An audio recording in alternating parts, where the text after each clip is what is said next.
Olá, queridos alunos! Tudo bem com vocês? Espero que todos estejam bem. Eu sou o professor Felipe Lopes. Antes da gente começar essa aula, eu vou fazer minha autodescrição. Eu estou de pé, sou homem, de pele branca, cabelo raspado, uso óculos, estou vestindo uma blusa vinho, uma calça preta, atrás de mim o nosso cenário aqui com alguns objetos, à minha esquerda a nossa querida parede das hashtags, Multirio, nunca te pedi nada, ó.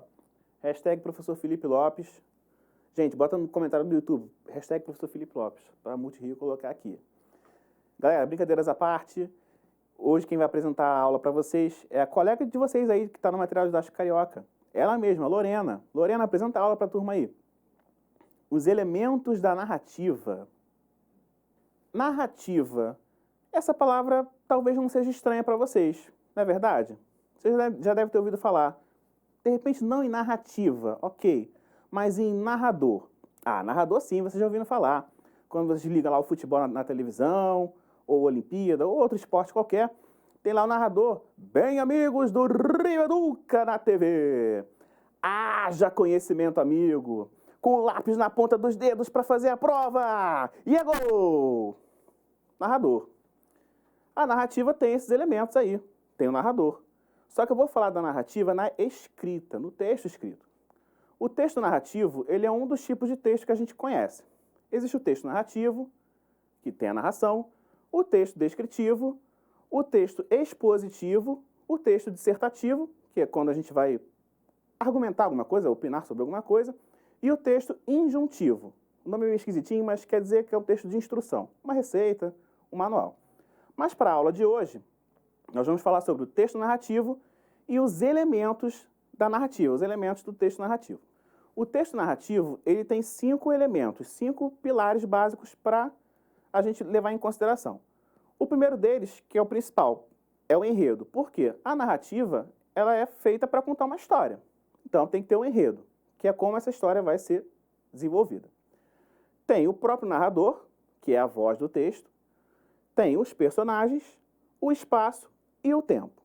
Na próxima projeção, eu vou explicar para vocês melhor. O enredo é a história da narrativa. O enredo ele vai ser dividido em situação inicial, que é quando aquela parte bacana ali, a famosa maré mansa, está todo mundo bem, todo mundo feliz. O conflito gerador, que é quando os problemas começam a surgir na história. O clímax, que é quando aquele problema parece não ter solução, não ter jeito, e aí acontece uma coisa que vira a história. E o desfecho, que é o final da história, que é como a história ali termina. Existe também o narrador, que é o foco, também chamado de foco narrativo, ele é a voz do texto. E aí a gente vai conhecer aí até o 5º ano 2 tipos de narrador. O narrador observador, que não faz parte da história, ele fica ali observando e contando o que está acontecendo. E o narrador personagem, que faz parte da história, é também um personagem. O terceiro elemento são os personagens, que são todos aqueles que fazem parte da história. E aí existem os personagens principais, que é o protagonista e o antagonista, quando a história tem, né, um vilão, um antagonista, e os personagens secundários, que são adjuvante ou coadjuvante, que são aqueles ali que ajudam a história a acontecer, que ajudam os protagonistas a desenvolverem a história. A gente tem também o tempo, que marca o momento em que a trama está sendo desenvolvida, a progressão desse tempo, né, como ele evolui ao longo da história, e o espaço, que representa o local ou os locais onde essa história é desenvolvida. Bom, eu falei para vocês aqui da narrativa, dos elementos, e eu vou mostrar para vocês, com um pouquinho mais de detalhes aí, os exemplos de narradores que a gente vai abordar, que é o narrador observador e o narrador personagem. Eu vou projetar para vocês aí. Primeiro a gente vai falar do narrador personagem. Aí eu vou ler para vocês um trecho do romance Dom Casmurro, do Machado de Assis. Quando vocês estiverem maiorzinhos, vocês vão ler essa história e vão gostar, tenho certeza. Uma noite dessas, vindo da cidade para o Engenho Novo, encontrei no trem da Central um rapaz aqui do bairro, que eu conheço de vista e de chapéu. Cumprimentou-me, sentou-se ao pé de mim. Falou da lua e dos ministros e acabou recitando-me versos. A viagem era curta e os versos pode ser que não fossem inteiramente maus. Sucedeu, porém, que, como eu estava cansado, fechei os olhos 3 ou 4 vezes. Tanto bastou para que ele interrompesse a leitura e metesse os versos no bolso. Aí eu vou fazer um destaquezinho para vocês. Por quê? Qual é a característica do narrador personagem? É o uso dos verbos na conjugação da primeira pessoa. Eu. Olha só, vou destacar para vocês. Ó. Encontrei. Esse verbo, o verbo encontrar, está conjugado na primeira pessoa do singular, que no caso é o eu. Aí outro exemplo ali, ó, que eu conheço de vista. Isso mostra o quê? Proximidade desse narrador com a história, que ele está ali envolvido, que ele realmente está participando. Outro exemplo ali, como eu estava cansado. Então, mais uma marca ali no texto de que o narrador é também personagem da história que ele está escrevendo, que ele está relatando. Agora eu vou mostrar para vocês o narrador observador. Esse é um trecho do conto Segredos da Minha Casa, que é um conto de origem africana. Certo dia, uma mulher estava na cozinha e, ao atiçar a fogueira, deixou cair cinza em cima do seu cão. O cão queixou-se. A senhora, por favor, não me queime. Ela ficou muito espantada. Um cão a falar até parecia mentira. Esse é um trecho do conto Segredos da Minha Casa, que é um conto de origem africana. Então, vamos observar aí as marcas que mostram que esse narrador é observador. Notem que os verbos são conjugados na terceira pessoa. Ele ou ela. Eu vou marcar em vermelho para a gente reparar melhor. Certo dia, uma mulher, notem aí também o distanciamento. Mostra que esse narrador ele não é um personagem, ele está ali contando a história como se ele estivesse sentado na frente da casa ali e registrando e contando aquilo que estava acontecendo em frente aos seus olhos. Aí tem ali o verbo deixou, né, que é a conjugação do verbo deixar na terceira pessoa. Ela deixou cair. O ela não vai aparecer porque foi ali omitido, mas tem o ela ali escondidinho. E lá embaixo tem ela ficou muito espantada. Notem mais uma vez aí o verbo conjugado na terceira pessoa, a terceira pessoa sendo usada, que mostra esse distanciamento do narrador com a história. Eu mostrei para vocês aí um exemplo, dois exemplos, né? Um de narrador observador e outro de narrador personagem, em trechos. Mas agora eu vou pedir para vocês, para lerem junto comigo, um conto muito bacana que eu tenho certeza que vocês vão adorar. Projeta aí para mim. A origem do tambor. Dizem na Guiné que a primeira viagem à Lua foi feita pelo macaquinho de nariz branco. Segundo dizem, certo dia, os macaquinhos de nariz branco resolveram fazer uma viagem à Lua, a fim de trazê-la para a Terra. Após tanto tentar subir, sem nenhum sucesso, um deles, dizem que o menor, teve a ideia de subirem uns por cima dos outros, até que um deles conseguiu chegar à Lua. Porém, a pilha de macacos desmoronou e todos caíram, menos o menor, que ficou pendurado na Lua. Esta lhe deu a mão e o ajudou a subir. A Lua gostou tanto dele que lhe ofereceu, como regalo, presente, um tamborim. O macaquinho foi ficando por lá, até que começou a sentir saudades de casa e resolveu pedir à Lua que o deixasse voltar. A Lua o amarrou ao tamborinho para descê-lo pela corda, pedindo a ele que não tocasse antes de chegar à terra, e assim que chegasse, tocasse bem forte para que ela cortasse o fio. O macaquinho foi descendo feliz da vida, mas na metade do caminho não resistiu e tocou o tamborinho. Ao ouvir o som do tambor, a Lua pensou que o macaquinho houvesse chegado à terra e cortou a corda. O macaquinho caiu e, antes de morrer, ainda pôde dizer a uma moça que o encontrou que aquilo que ele tinha era um tamborinho, que deveria ser entregue aos homens do seu país.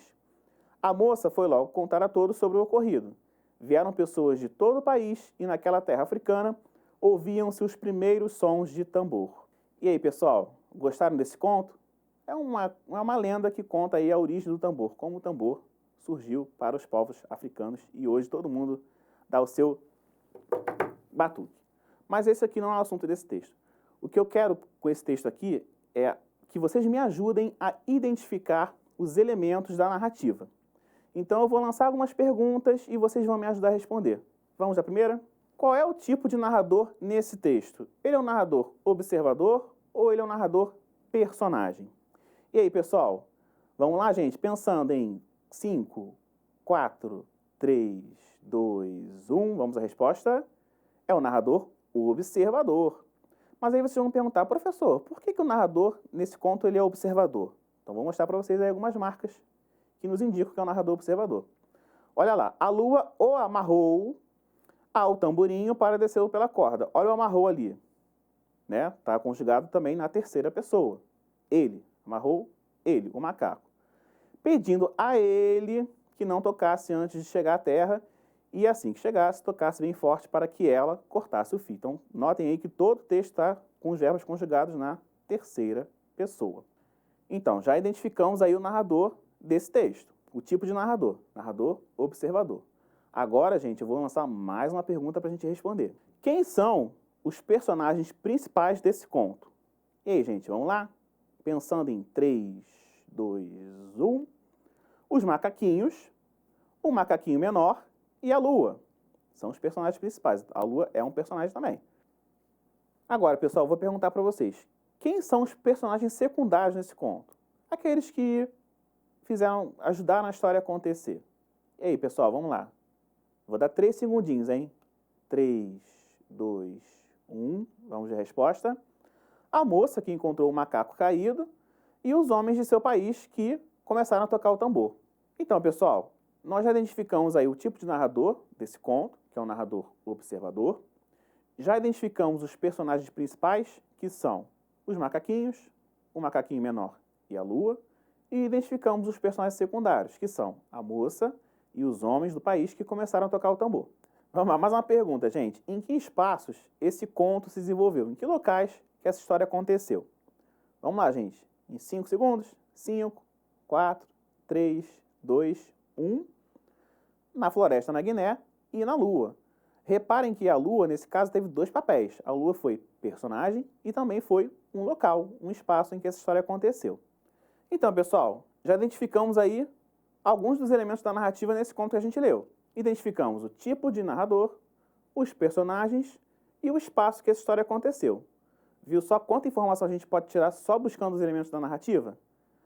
Galera, na aula de hoje a gente conversou aí sobre os elementos da narrativa. Os elementos que são personagem, enredo, narrador, espaço e tempo. Para a gente exercitar mais um pouquinho, eu vou apresentar mais um texto para vocês que vai ser o desafio da aula de hoje. O texto Bruxas Não Existem.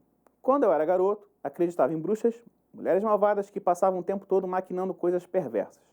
Os meus amigos também acreditavam nisso. A prova para nós era uma mulher muito velha, uma solteirona que morava numa casinha caindo aos pedaços no fim da nossa rua. Seu nome era Ana Custódia, mas só nós chamávamos de bruxa. Nossa diversão predileta era incomodá-la. Volta e meia, invadíamos o pequeno pátio para dali roubar frutas e, quando por acaso a velha saía à rua para fazer compras no pequeno armazém ali perto, corríamos atrás dela gritando, bruxa, bruxa! Um dia encontramos no meio da rua um bode morto, a quem pertencera esse animal. Nós não sabíamos, mas logo descobrimos o que fazer com ele, jogá-lo na casa da bruxa. Vamos logo, gritava o João Pedro, antes que a bruxa apareça.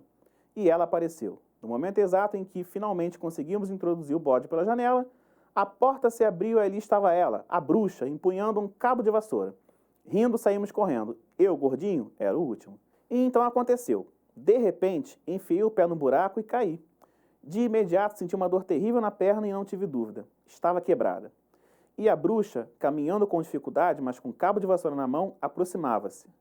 Àquela altura, a turma estava longe, ninguém poderia me ajudar. Em um momento, ela estava junto a mim, transtornada de raiva, mas aí viu a minha perna e instantaneamente mudou.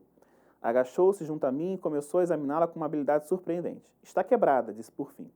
Mas podemos dar um jeito. Não se preocupe, sei fazer isso. Fui enfermeira há muitos anos, trabalhei em hospital. Confie em mim. Tudo ficou bem. Levaram-me para o hospital, o médico engessou minha perna e em poucas semanas eu estava recuperado. Desde então, deixei de acreditar em bruxas e tornei-me grande amigo de uma senhora que morava em minha rua, uma senhora muito boa que se chamava Ana Custódio. Esse é um texto de Moacir Scliar, tá, gente? Um texto aí bem bacaninha. O desafio de vocês vai ser, após ler o texto Bruxas Não Existem, respondam às seguintes perguntas. O narrador, nesse conto, é personagem ou observador? Quem são os personagens principais? Quem são os personagens secundários? E em que local ou locais essa narrativa se passou? Gente, espero que vocês tenham gostado aí das histórias que a gente leu hoje, que tenham aí aprendido sobre os elementos da narrativa. Eu vou ficando por aqui, encerrando essa narrativa de hoje. Um forte abraço e até mais. Valeu!